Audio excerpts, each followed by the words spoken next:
เทพบัวบะจักบาทนี่ เศร้า ฮะ เศร้า 20 บาทถุงละจักบาทเดี๋ยวถามว่าถุงละจักบาทเดี๋ยวลงจากรถกันเนาะอันนี้ถุงละจักบาทถุงละจักบาท ก็5 บาทแล้ว20 บาท ถุงละ5 บาท3 ถุงเช้า ครับผมเศร้า ถุงละ5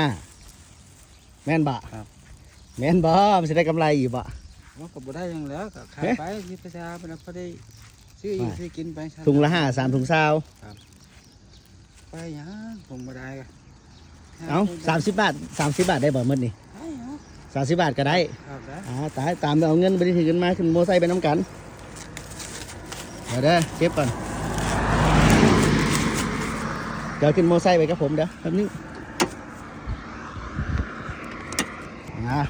โอเคเดี๋ยวขึ้นโมไซค์ไปน้ำกันเอาเงินอยู่ที่นั่นเด้อโอเคเนาะ3 ถุงถุงละ5 บาท3 ถุง 15 30 บาทก็ขายอยู่โอเคเอา30 บาทตามนั้น